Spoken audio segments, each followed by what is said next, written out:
इस धर्मगुरु ने यीशु को रात्रि भोज पर बुलाया। यीशु उनके घर गए और भोजन करने बैठे। चलो बच्चों, यहाँ से चले जाओ। तुमने सुना नहीं? जाओ। बड़े शरारती हैं ये बच्चे।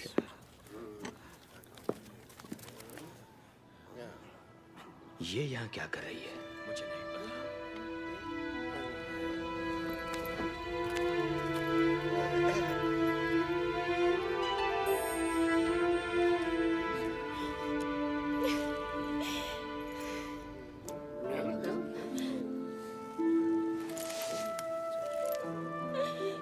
ये कर क्या रही है?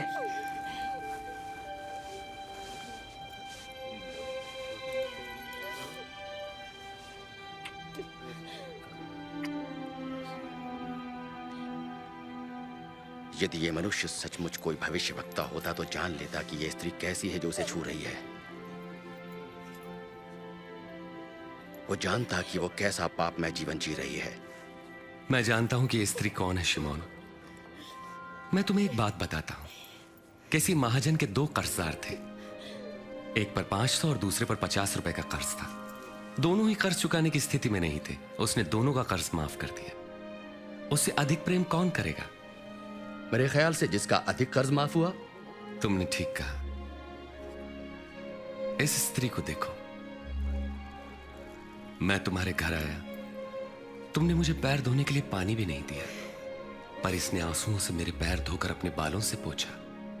तुमने चुंबन से मेरा अभिनंदन नहीं किया, पर जब से मैं आया हूं तब से इसने मेरे पांव चूमना न छोड़ा।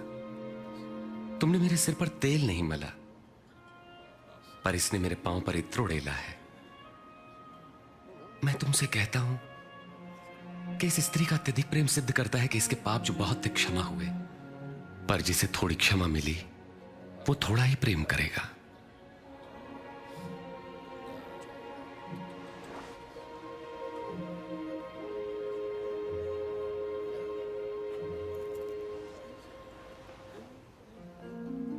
तुम्हारे पाप क्षमा हुए। तुम्हारे विश्वास में बचा लिया। शांति से जाओ।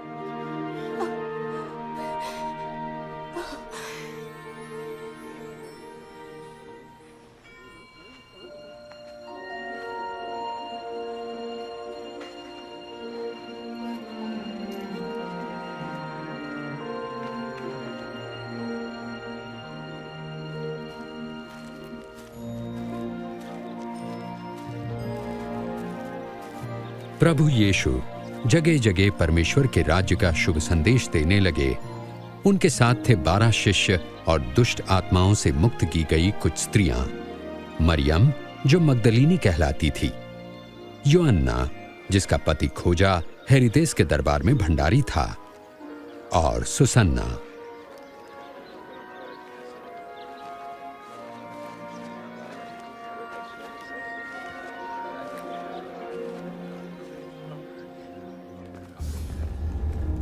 गलील के शासक हेरोदेस ने यूहन्ना बपतिस्मा देने वाले को बंदीगृह में डलवा दिया, क्योंकि यूहन्ना ने उसके द्वारा अपनी भाभी से विवाह की निंदा की थी। कहो। जब हम लोग नाइन नगर के द्वार पर पहुंचे, तब लोग एक अर्थी को लेकर जा रहे थे। मरा हुआ व्यक्ति एक विधवा का इकलौता पुत्र था। जब यीशु ने उस विधवा की तरफ देखा, उनका हृदय दया से भर उठा। उन्होंने कफन उठाया और कहा, ऐ नौजवान, मैं तुमसे कहता हूं उठो। और मरा हुआ युवक उठ बैठा। यीशु ने उसे उसकी मां को सौंप दिया। उनसे पूछो, क्या आप वही हैं जिनके आने के विषय में यूहन्ना ने प्रचार किया था, या फिर हम किसी और की प्रतीक्षा करें?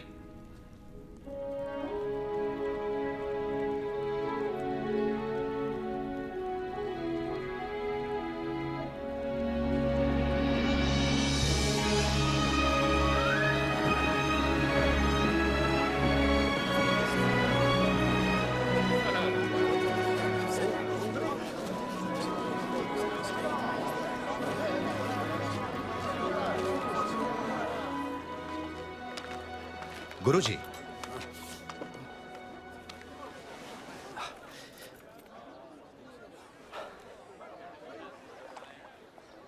गुरुजी, यूहन्ना बपतिस्मा देने वाले ने हमें ये पूछने भेजा है, क्या आप वही हैं जो आने वाले थे, या हम किसी और के आने की प्रतीक्षा करें?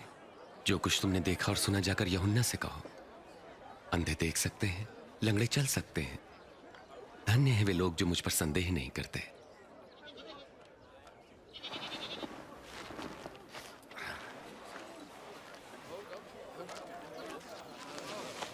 कृपया मुझे उठा लीजिए। आ जाओ मेरे कंधे पे।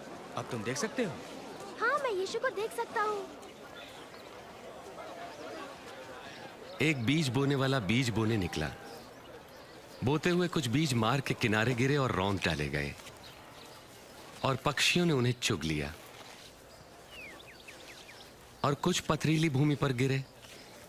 जब वो उगे तो पानी न मिलने के कारण वे सब मुरझा गए। और कुछ झाड़ियों के बीच में गिरे। झाड़ियों ने साथ साथ बढ़कर उन्हें दबा दिया। परंतु कुछ बीज अच्छी भूमि पर गिरे और सभी पौधों ने उगकर फल दिया, प्रत्येक ने 100 गुना। गुरुजी, जब भीड़ जमा होती है तो उदाहरणों में क्यों बातें करते हैं? परमेश्वर के राज्य के रहस्यों का ज्ञान तुम्हें दिया गया है, परंतु औरों को उदाहरणों में सुनाया जाता है, क्योंकि वो देखते हुए भी नहीं देख पाते और सुनते हुए भी नहीं समझते।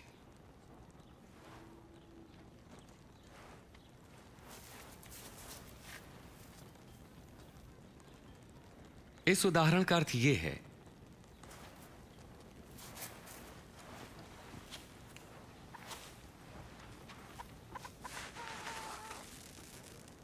बीज परमेश्वर का वचन है।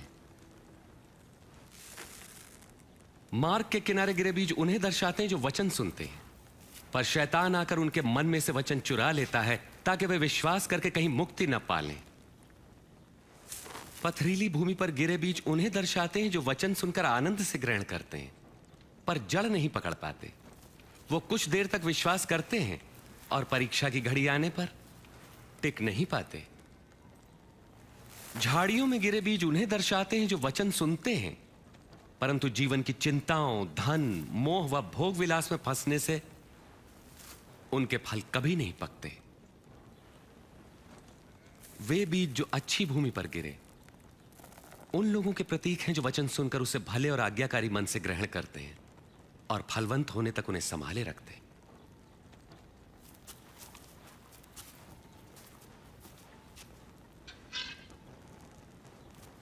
दिया जलाकर कोई बर्तन से नहीं ढांकता और ना ही खाट के नीचे रखता है, बल्कि उसे दीवार पर रखता है ताकि भीतर आने वालों को उससे प्रकाश मिले। जो कुछ छिपा है वो बाहर लाया जाएगा, और जो ढका है उसे ढूंढकर प्रकाश में लाया जाएगा। इसलिए सचेत रहो कि तुम कैसे सुनते हो, क्योंकि जिसके पास है उसे और दिया जाएगा, और जिसके पास नहीं है उससे वो भी ले लिया जाएगा जो उसके पास है। गुरुजी, आपकी माता और भाई वहां बाहर खड़े हैं, आपसे मिलना चाहते हैं। मेरी माँ और मेरे भाई वे हैं जो परमेश्वर का वचन सुनते और मानते हैं।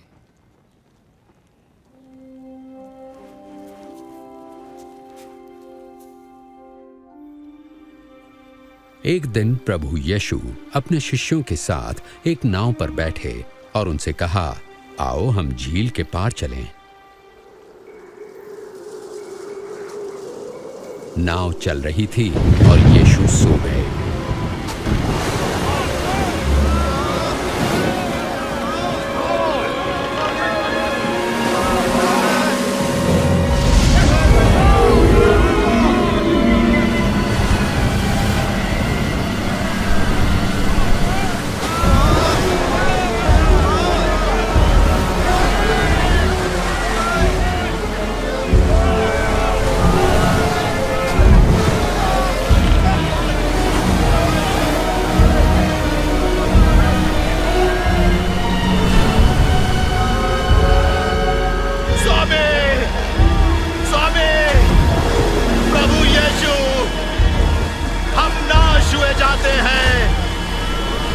हमें लहरें घेर रही हैं, हम डूब जाएंगे, हमें बचाइए।